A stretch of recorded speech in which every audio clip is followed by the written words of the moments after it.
जीवन में ब्रह्मचारी को कभी भी सानिध्य प्रगट में या एकांत में काम संबंधी चेष्टाओं का नहीं करना चाहिए। बिल्कुल किसी भी बहाने से संभाषण, किसी भी बहाने से स्पर्श, किसी भी बहाने से चित्र आदि देखना, वो आजकल मोबाइल भी होते हैं तो मोबाइल माध्यम में, क्योंकि कामोत्तेजना जब चढ़ती तो वही विषय हमें अच्छा लगता है, तो उस विषय का किसी भी तरह से हम पोषण न होने दें। ये पक्की जीवन की बात समझ ले। अगर ब्रह्मचर्य रहना है तो विपरीत आकर्षण जो हो रहा है उससे हमें दूरी बना के रहना। अगर तनिक भी सिद्धि कोई दिखाए तो गिर ही जाएगा, वो भ्रष्ट ही हो जाएगा। और जब ब्रह्मचर्य रहा जाता है तो उसको सुविधा माया देती है ब्रह्मचर्य नष्ट करने की। ऐसे अभी ये बच्चे हैं, अब ना इनका वीर परिपक्व हुआ है, न इनकी बुद्धि परिपक्व हुई, हस्त मैथुन में चले गए, वे आगे चलकर डिप्रेशन में पहुंच जाएंगे। इनकी बुद्धि भी गिर जाएगी, इनका शरीर भी गिर जाएगा और एक गृहस्थी लायक नहीं रहेंगे। नस नाड़ियां सामर्थ्य खो देती है, बड़ा कुसंग फैल रहा है। इसीलिए माता पिता को थोड़ा इस समय सहयोग करना चाहिए। बच्चों को मित्रवत बैठालकर उनसे पूछना चाहिए, उनको शिक्षा देनी चाहिए। ये गलत कार्य है, इसे नहीं करना चाहिए। हाँ, अब कृपा हुई हम इसका आदर करें। जैसे आप सत्संग सुन रहे हैं, ये आप पर भगवान की कृपा है। आज से नियम ले, हम गलत आचरण नहीं करेंगे, हम शराब नहीं पिएंगे, हम मांस नहीं खाएंगे, हम गंदे आचरणों वाली बात न सुनेंगे, न देखेंगे, न बोलेंगे, न करेंगे। आज से आपका जीवन भगवत कृपा पात्र जीवन बन जाएगा। इसमें प्रारब्ध का योग नहीं है। हम चातुर्वर्ण के सिद्धांत का निषेध नहीं करते, लेकिन जो इससे भटक चुके हैं अब उनको कैसे संभाला जाए। तो तुम बोलो राधा, तुम बोलो राम, तुम बोलो कृष्ण। लगो जो शराब पी रहे हैं, जो मांस खा रहे हैं, जो गंदे आचरणों में लगे, उनको घसीट करके भगवान के नाम में, क्योंकि अब वो नेत्र तरसते हैं। तो भगवान केवल दयावान ही नहीं है, भगवान काल रूप भी है, सर्व विनाशकारी भी है। आप देखो ना, क्षमा कर देते रावण को, क्षमा किया, काट के फेंक दिया। क्षमा कर देते कंस को, क्षमा किया, मार के फेंक दिया, मिट्टी में मिला दिया। करके देखो, 5 मिनट करके देखो, 5 मिनट मन को भगवान में लगा के देखो, आकार मचा देगा। ये इस विषय से उस विषय, उस विषय से उस विषय, लगेगा धरो यार माला, झंझट है। बहुत कठिन है भगवान का भजन करना, कोई खिलवाड़ नहीं है। लिखा है कि अभी तो लगता है मर जाऊं। अरे हम बता रहे ना, एक ही रास्ता। तो क्या 5 स्टार होटल रखा है, मरने के बाद तुम्हारे दुर्गति हो जाएगी, प्रेत बनोगे जाकर के।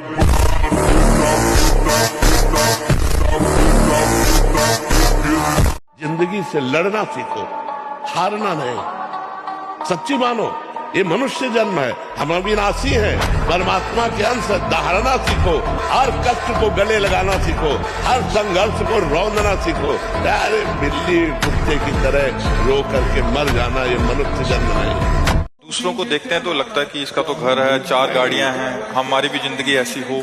हम धर्म से चलते हैं, चाहे हमको जैसी भी परिस्थिति हो, हम दूसरों से होड़ नहीं मिलाएंगे। तो दूसरों को नष्ट होते हुए भी तो देखते हो ना। भगवान के बल का स्मरण करके अंगद ने ताल मारी और कहा, तुम्हारी सभा में कोई वीर हो तो मेरा पैर उठा दे। राम जी वापस चले जाएंगे, सिया जी को हार जाएंगे। तो 10-10 हजार वीर एक साथ लगे, लेकिन अंगद का पैर नहीं हिला सके। राम बल है।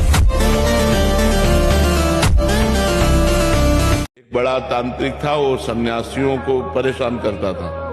तो धर्म सम्राट करपात्री जी उनके पास गए और कहा, नारायण नारायण नारायण, और कहा जितनी तेरे में ताकत हो अब लगा तंत्र की। चरणों में गिर गया था।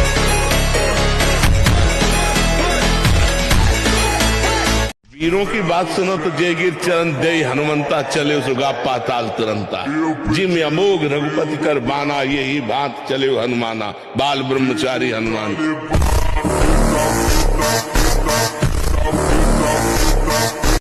वो साधु हो ही नहीं सकता जो रुपए के लिए तुम्हें साप दे, जो रुपए के लिए तुम्हें त्रासित करे, जो अपनी कामना तुम्हारे सामने रखने, वो साधु ही नहीं है।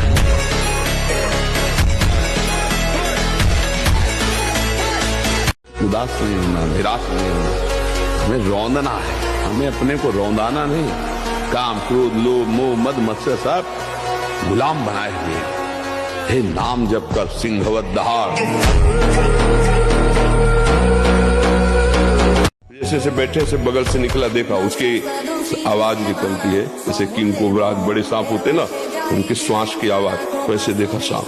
तुरंत निश्चय, अगर इसे काटना है तो तुम कहीं भाग के जाओ, काट लेगा। नहीं काटना तो चुपचाप बैठे रहो, मंत्र जप कर दो। हमको देना पड़ेगा, क्षमा मांग ले, और क्षमा करने लायक अपराध हो तो क्षमा कर देना चाहिए और तुरंत मुस्कुरा देना चाहिए। हम मनुष्य हैं, हम पशुता को न धारण करें। क्रोध पशुता लाता है, हमारे अंदर आसुरी बुद्धि लाता है। हम क्रोध का त्याग करें, ये दोष है। जिस व्यक्ति या जिस गली में या जिस स्थान में आपका अपमान होगा, दोबारा जाना नहीं चाहेंगे।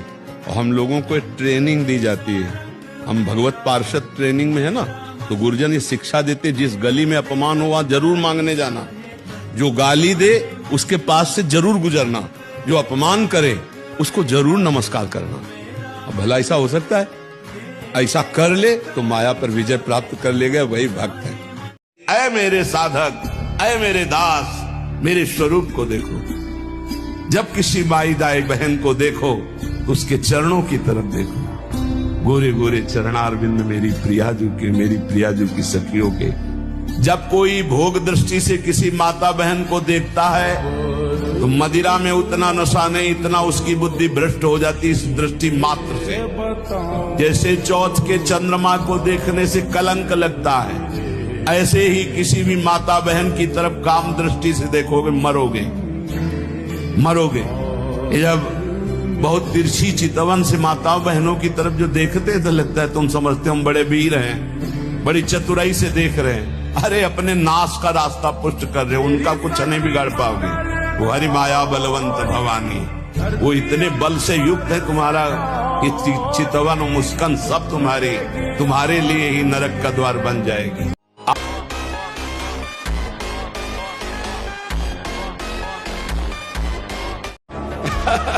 ये रुपया बैंक बैलेंस, जमींदारी, जितने भी डिग्रियां हैं और जितने भी पद है सब यही रह जाने वाले। प्यारे, हम तो कई बार कहते हैं कि होश में ऐसे देश में कमा रहे हो जहां से चवन्नी नहीं ले जाओगे, यही सब छुड़ा लिया जाएगा। अगर नाम जप किया वो तुम्हारे साथ, नाम जप नहीं तो फिर जीवन निरर्थक है। बोले मुझे जानते हो? तुम कहा आपको तो नहीं जानते, लेकिन आप हमें नहीं जानते होंगे। भगवत आवेश में हो गए एकदम। हम कहा आप हमें नहीं जानते होंगे। तो उसने पहले चाकू निकाली और रखा, बोले इसको जानते हो? हाँ जानते। पिस्तौल निकाली, ऐसे रखा, बोले इसको जानते हो? हम कहा हमारे पास कमंडल रखा था, ऐसे खोला और गंगा जल, हम कहा इसको जानते हो? हम कहा केवल हम और तुम है, वृंदावन में है, एक शब्द का मिस्टेक ले। हम कहा केवल हम और तुम है, तुम्हारे पास अस्त्र है और सुना है तुम हिंसक स्वभाव के हो, तुम अपना प्रयास करके देख लो। एक बार हम अपना प्रयास करेंगे, गंगा जल केवल है, आप करके देख लो। और इस समय तो बहुत हल्के से बोल रहे, उस समय जो भगवत आवेश से बोले वो थोड़ी देर में अपने वो यंत्र तंत्र उठाए और भागते नजर आए। हमारे पास भगवान का बल है, कैसे कोई ऐसे कैसे? उनकी इच्छा है तो कुछ भी हो सकता है। अगर उनकी इच्छा नहीं तो प्रभु प्रहलाद जी के ही केवल नहीं है, प्रभु हम सबके हैं। हमने तुमसे कहा राधा राधा बोलो, आपने तो बोला राधा राधा, ठीक है ना। अब आप नरक में जाओगे, मान लो आपका रजिस्टर खुला तो रजिस्टर में लिखा है 2 बार संत के द्वारा कहलाने पर राधा राधा बोला गया। अब इसका हिसाब भारी पड़ जाएगा कि नहीं भारी पड़ जाएगा? बच जाओगे नहीं बच जाओगे? ये हम लोग बचा रहे हैं। आप 10 बार बोलोगे, आप 20 बार बोलोगे, आपके पूरे रजिस्टर में पाप लिखा है, लेकिन 20 बार राधा नाम लिखा है, तो यमराज की खोपड़ी काम नहीं करेगी कि हिसाब क्या करूं। तो बस हम वही काम कर रहे हैं, अधिक से अधिक लोगों को राधा राधा राधा राधा राधा। पाप तुम छोड़ नहीं सकते तो हम तुम्हें नहीं छोड़ सकते कि तुम राधा राधा बोलोगे और धीरे धीरे भगवान की तरफ चलोगे। यही हमारा कर्तव्य है। ले ले और मुख से राधा नाम कहे तो उसकी महिमा हम क्या वर्णन कर सकते हैं। इसलिए अपने सब श्री जी के हैं, खूब राधा राधा राधा। सावधान हो जाए, सबसे प्रार्थना है, यदि जीवन अपना मंगल में आनंद में करना चाहते हो तो मदिरा पान करना, मांस खाना, अंडा खाना, मछली खाना, ये जीव जंतुओं को भून कर उबाल कर खाना बंद कर दो, नहीं नरक में भुने जाओगे और यहाँ भी भुनोगे। वीआईपी कार में आग लगेगी और पूरे के पूरे परिवार सहित भुन जाओगे। जो बहुत स्वाद ले रहे हो ना, ऐसे ही चीखोगे, कोई खोलने वाला नहीं मिलेगा, क्योंकि वो तार बंद हो जाएंगे जिनसे बटन से खुलता है। तुमने भूंजा है ना, तो तुम्हें काल भूंजेगा उसी कार में। बड़े रात से चल रहे कई करोड़ की कार है, उसी में भूंज जाओ। खिलवाड़ मत समझो, सबको समेट के ले जाएंगे। पक्का विश्वास माना ना। अगर गुरु ने हमारा नाम प्रेमानंद रखा है और गुरु के प्रताप से सब हुआ है, मेरी तो एक मच्छर को भी भगवत प्राप्ति कराने की सामर्थ्य नहीं। लेकिन हम आपको वृंदावन में बैठ के वचन देते हैं, यदि आप नाम वाणी में और जैसे चल रहे हो ऐसे चले रहो, तो लिफ्ट में बैठे हो अगर निकुंज न पहुंच जाओ तो हमें बताना, चाहे हमें और जन्म लेना पड़े, तुम्हें लेके जाएंगे। अगर तुम्हारा जन्म होगा तो हमारा भी जन्म होगा, और हमारा जन्म नहीं होगा तो तुम्हारा भी जन्म होगा। विश्वास कर लो। राधा प्यारी के चरणारविंद शीतल सुखदाई, कोटि चंद मंद करत नख विद जुन्हाई, साप ताप रोग शोक दारुण दुखारी। प्रियाजू के चरणों के कोई भी साप उसके ऊपर लागू नहीं, कोई भी ताप न दैहिक न दैविक न भौतिक, और कोई भी पाप उसका स्पर्श नहीं करता। अब हमको मेन पॉइंट पर सुधार करना है, चाहे गृहस्थ हो चाहे विरक्त। गृहस्थ के लिए भी एक संयम से बर्ताव करने के लिए कहा गया है, और अगर जब तक ब्याह नहीं हुआ तब तक तो और संयम से रहना ही चाहिए। अगर हम लोग वीर्य का महत्व समझने लगे, ब्रह्मचर्य का, तो हमारा जीवन काफी संकटों से निवृत्त हो सकता है। अध्यात्म शक्ति वीर्य से ही प्रकट होती है। जब हम ब्रह्मचर्य से रहते हैं, भजन करते हैं, सुनो गंदी बातें, बोलो गंदी बातें, और आप ब्रह्मचारी रह सको, सवाल ही नहीं उठता। जैसे आप गंदी बात देख रहे हैं, सुन रहे हैं, आप कोई चेष्टा नहीं कर रहे, तो भी आप ब्रह्मचारी नहीं रह पाओगे। वर्णन हुआ है शास्त्रों में। एक मनोवाह नाम की नाड़ी है पूरे शरीर में, ऐसा कहीं जैसे पित्त की थैली होती है, ऐसी कोई ब्रह्मचर्य वाली थैली नहीं है। ये यहां हर नस नाड़ी में वो व्याप्त है सप्तम धातु। मनोवाह नाड़ी, जो ही आपका चिंतन विकारात्मक हुआ, वो नाड़ी घसीटती पूरे शरीर से उस सप्तम धातु को, और वो घसीट लिया, आपने क्रिया की या नहीं की, आपका चिंतन बिगड़ा हो गया, वो किसी न किसी बहाने से लघु शंका में, स्वप्न में, कैसे भी बाहर हो जाएगा, वो नहीं रुकेगा। सुनो गंदी बातें, बोलो गंदी बातें, और आप ब्रह्मचारी रह सको, सवाल ही नहीं उठता। जैसे आप गंदी बात देख रहे हैं, सुन रहे हैं, आप कोई चेष्टा नहीं कर रहे, तो भी आप ब्रह्मचारी नहीं रह पाओगे। वर्णन हुआ है शास्त्रों में। एक मनोवाह नाम की नाड़ी है पूरे शरीर में, ऐसा कहीं जैसे पित्त की थैली होती है, ऐसी कोई ब्रह्मचर्य वाली थैली नहीं है। ये यहां हर नस नाड़ी में वो व्याप्त है सप्तम धातु। मनोवाह नाड़ी, जो ही आपका चिंतन विकारात्मक हुआ, वो नाड़ी घसीटती पूरे शरीर से उस सप्तम धातु को, और वो घसीट लिया, आपने क्रिया की या नहीं की, आपका चिंतन बिगड़ा हो गया, वो किसी न किसी बहाने से लघु शंका में, स्वप्न में, कैसे भी बाहर हो जाएगा, वो नहीं रुकेगा। पहला ध्यान दीजिए, इसी से भोग संकल्प बनता है। पहला भोग संकल्प त्यागी। वो बनता कैसे? प्रधान बात, आपको ऐसा कोई दृश्य नहीं देखना जिससे आपके अंदर कामोत्तेजना जागृत, इसका प्रभाव पड़ता है। अभी आप कोई ऐसी बात करुणा की सुने तो आपको रोना आ जाएगा, आप कोई ऐसा दृश्य देखें तो आपका हृदय पिघल जाएगा, आप वाणी से कोई ऐसी करुणा की बात कर आपको रोना आ जाएगा। अर्थात आपके देखने, सुनने और बोलने का प्रभाव हृदय पर पड़ता है। यदि आपका देखना, सुनना और बोलना गंदा है, गंदे का भाव आप समझ रहे होंगे, कामोत्तेजना बढ़ाना वाला है, बेकार की बातें केवल ब्रह्मचर्य की होंगी, तुम ब्रह्मचारी रह ही नहीं सकते।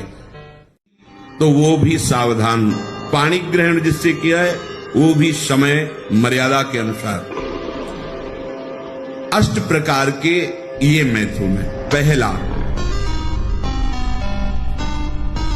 जब हम कोई गंदी बातें सुनते हैं, गंदी बातें देखते हैं, तब हमारे अंदर गंदी बातों का चिंतन होता है, फिर संकल्प बनता है। पहला, जो हम देखते हैं उस पे सुधार करो, जो हम सुनते हैं उस पर देखो।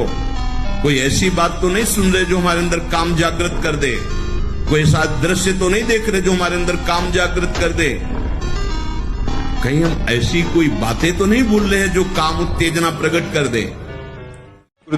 बड़े बड़े महापुरुषों से मिल मिलकर रो रो कर प्रार्थना करके आप बताइए, उपाय बताइए जिससे हम अपने साधन संयम को नियमित संयम में रख सके, ऐसे भाव से चल सके। आपको तो बिना किसी प्रयास के सुनने को मिल रहा है महापुरुषों की बातें।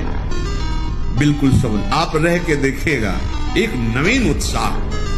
और हारिएगा नहीं, आपने यदि गलत संस्कार बना लिए तो हारिए मत। कुछ समय तक बिना चाहे वो अभ्यास आपको गिराएगा, लेकिन आप बिल्कुल नियम संयम में दृढ़ रहिए, धीरे धीरे शांत हो जाएगा। ये आप धीरे धीरे शांत हो जाएगा।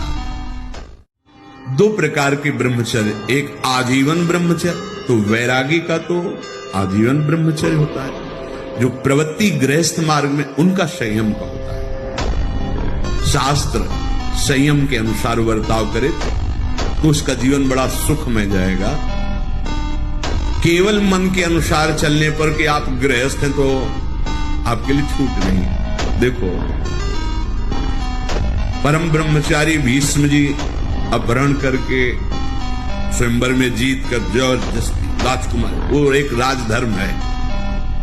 मैं ले जा रहा हूं राजकुमारियों को महाराज विचित्रवीर के लिए हस्तिनापुर के सिंहासन पर आरूढ़ है, जिसकी ताकत हो छोड़ा, वो राजाओं का है।